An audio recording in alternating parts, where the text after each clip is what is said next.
মহিলা এসে বলে, ইয়া রাসূলুল্লাহ, আমি মহিলার তো বিবাহ হয় না। নবীজি মুচকি হেসে বলেন, কি বলো বিয়ে হয় না মানে? আমার তো অনেকগুলো সাহাবী আছে, যাও বিয়ের ব্যবস্থা করে দিব। আমার নেতাকে বলেন, ইয়া রাসূলুল্লাহ, আমি তো জানো মহিলাকে বিবাহ করতে রাজি, পুরুষকে বিবাহ করতে রাজি নাই। বললে, কেমন পুরুষকে বিবাহ করবা? মহিলা বলে, ইয়া রাসূলুল্লাহ, আমি এমন পুরুষকে বিবাহ করতে চাই যে যেন 5 বেলার নামাজ আদায় করে।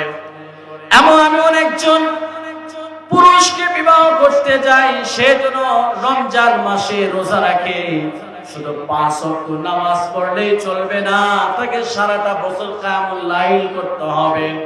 শুধু রমজান মাসে রোজা রাখলে চলবে না, সারা বছর ধরে নফল রোজা রাখতে হবে।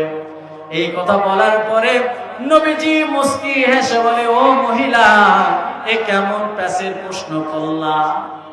সারাদিন যদি এই করে বইয়ের হাক আদায় করবো, সারা রাত যদি নামাজই পড়ে, কোরআন তেলাওয়াত করে, বইয়ের হাক পাচ্ছে না। নবীজি বলেন, ঠিক আছে, যদিও এটা কষ্টের কথা, কঠিন কথা, ঠিক আছে, আমি তোমার প্রস্তাব দেখি কি করা যায়। পরের দিন নবীজি সব সাহাবীদের মাঝে নবীজি ডাক দেব, সাহাবী, এমন একজন নারী আছে, কেউ বিয়ে করতে চাও কিনা? পিছন থেকে একজন সাহাবী মুস্কি হেসে দিয়ে বলে, ইয়া রাসূলুল্লাহ, ওই মহিলাকে আমি বিয়ে করতে রাজি আছি। তাদেরকে বিবাহ বন্ধনে আবদ্ধ করে দেওয়া হলো। বিয়ের পরে 2 মাস 3 মাস পরে ওই মহিলা নবীজির কাছে বিচার নিয়ে আসছে।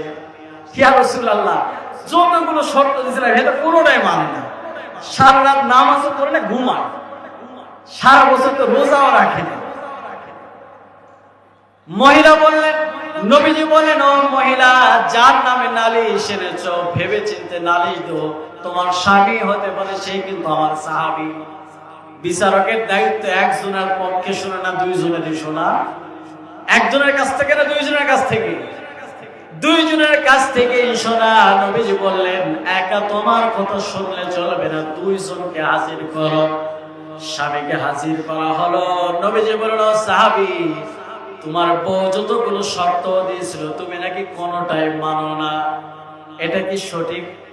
সাহাবী বলে, ইয়া রাসূলুল্লাহ, আমি তো কোনোটাই বাদ দিই নাই। প্যাস লাগে গেছে, হে কয় কিছুই করে না, হে কয় সব করছে। মহিলা বলে, ইয়া রাসূলুল্লাহ, সে কোনোদিন সারাটা রাত কিয়ামুল লাইল করে নাই, সে বারবার প্রতিটা দিন রাতে ঘুমায়। সাহাবী বলে, ইয়া রাসূলুল্লাহ, সে হয়তো বুঝতে ভুল করেছে। নবী বলেন, তাহলে তুমি আমারে বুঝায় বলো। নবীজিকে বলে, ইয়া রাসূলুল্লাহ, ভালো করে শোনেন, আমি সারাটা দিন 5 ওয়াক্ত নামাজ জামাতে আদায় করতে না পারলেও কোনোদিন ফজরের নামাজ আর এশার নামাজ জামাত ছাড়া আদায় করি নাই। ইয়া রাসূলুল্লাহ, আপনার বর্ণিত হাদিস থেকে পাওয়া যায়, আপনি নবী বলেছেন, কোন বান্দা যদি এশার নামাজ জামাতে আদায় করে রাতের বেলা ঘুমায় যায় আর ফজরের নামাজ জামাতে আদায় করে, আপনি বলেছেন আল্লাহ পাক রব্বুল আলামিন তার আমলনামায় সারা রাত নামাজ পড়ার সওয়াব দান করে দেয়। যেহেতু জামাতে নামাজ পড়ে ঘুমাইছি, আবার উঠে জামাতে পড়ছি, হুদায় দাঁড়ায় নামাজ পড়ার দরকার নেই, সওয়াব তো পাইলাম। ইয়া রাসূলুল্লাহ, রাতের বেলা যখন আমি ঘুমায় গেছি, আমার বিবিকে বলেন, আমি সূরাতুল ইখলাস 3 বার পড়েছি আর বিবিকেও শোনাইছি। আমার বিবিও শুনেছে, আমিও পড়েছি। আপনার বর্ণিত হাদিস থেকে পাওয়া যায়, কোন বান্দা যদি ঘুমের আগে নামাজের পরে সূরাতুল ইখলাস যদি 3 বার পড়েন, আল্লাহ পাক রব্বুল আলামিন ওই বান্দার আমলনামায় পুরো কোরআন খতমের সওয়াব দান করে দেয়। অযথায় বসে বসে সারা রাত জাগার দরকার কি? নবীজি মুস্কি হেসে বলে, কথা তো সঠিক। নবীজি বলেন, মহিলা, তোমার স্বামী বুদ্ধির দিক থেকে এগিয়ে গেছে। মহিলা এবার বিবি ডাক দিয়ে বলে, ইয়া রাসূলুল্লাহ, আমার স্বামী যে এত বড় চালাক আগে তো জানতাম না। আমার স্বামী যে এত বড় চালাক আমি তো জানতাম না। নবীজি বললেন, যাও তাদেরকে মিলায় দিলেন, যাও সংসার করে খাও। নবীজি তাদেরকে মিলায় দিছেন। নবীজি বিবিদেরকে ভালোবাসার জন্য বলেছেন। আমার নবীজি বারবার বিবিদেরকে বলে, ও বিবি, তোমাদেরকে আমি জীবনের চেয়ে বেশি ভালোবাসি।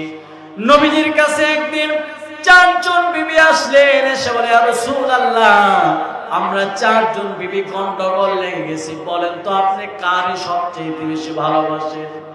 নবীজি বলে, তো এমন প্রশ্ন করেছো, এখন বললেই তো গন্ডগোল পারবে না কমবে। কথা বলেন, পারবে না কমবে? নবীজি বলেন, ভেবে চিন্তে বলছেন, ঠিক আছে যাও, আজকে জবাব দেব না, আগামীকাল তোমাদের জবাব দেবো কারে ভালোবাসে। সবাই চলে গেছে। সন্ধ্যাবেলায় নবীজি 8টা খেজুর নিয়েছে, 2টা 2টা করে, 4টা করে, 4 জায়গায় খেজুর প্যাকেট করে রাতের বেলা প্রথম স্ত্রীর ঘরে গেছে, যে বলে, ও বিবি, তোমাকে আমি বড্ড ভালোবাসি, এই যে 2টা খেজুর তোমাকে দিলাম, এই 2টা খেজুর তুমি খাও, এবং আমি যে তোমাকে এত পরিমাণ ভালোবাসি এই কথা কাউরে যেন বলো না, বললে আমার ঝামেলা আছে। ঠিক আছে। ওখান থেকে বের হয়ে দ্বিতীয় ঘরের বিবির কাছে গেছে, সেম ওয়াজ করে দিছে। এবার 4 জনের কাছে একই ওয়াজ করছে নবীজি। করার পরে পরের দিন বিবিরা বুক ভরা আশা নিয়ে এসেছে, নবীজি আমাকেই বলবে বেশি ভালোবাসে। এসে বলে, ইয়া রাসূলুল্লাহ, বলেন তো কাকে বেশি ভালোবাসেন? নবীজি বলছেন যে গতকাল রাতে যারা আমি 2টা খেজুর দিয়েছিলাম তাকে আমি সবচেয়ে বেশি ভালোবাসি। সুবহানাল্লাহ পড়ে। এখন বলা নিষেধ যে আমারে খেজুর দিছে, হেও কইব না এরে খেজুর দিছে। সবাই যেহেতু চুপ, সবাই খুশি হয়ে গেলেন, এবার সবাই খুশি মনে মন ভরে যার যার ঘরে চলে গেলেন। সুবহানাল্লাহ পড়ে। আমার নবীজি এইভাবে কৌশলে বিবিদেরকে মেলায় দিছেন। প্রিয় ভাই, আমরা কি করি? চাকলাবাসী কি মিলাইতে পারি? বৃদ্ধা বাবা মিলাইতে পারি নাকি? আপনারা যেহেতু এখানে 90% মানুষ কেউ আমার নানা হন আর কেউ আমার মামা হন, আমারও তো আপনারা চিনেন নাকি? আপনারা অধিকাংশ খোঁজলে দেখা যাবে নানার বংশ বিশাল, খুঁজলে সবাই নানা হয়ে যাবে। অতএব নানীদের কাছ থেকে খবর নেওয়া লাগবে যে কেমন, কোন দিক থেকে সেরা আপনারা, ঠিক না? নানীরাই ভালো কইতে পারে। যাক, শুনবনি কেন? আল্লাহ তাআলা স্ত্রীদেরকে বেশি বেশি মহব্বত করার তৌফিক দান করুন। সকলে পড়া আমিন।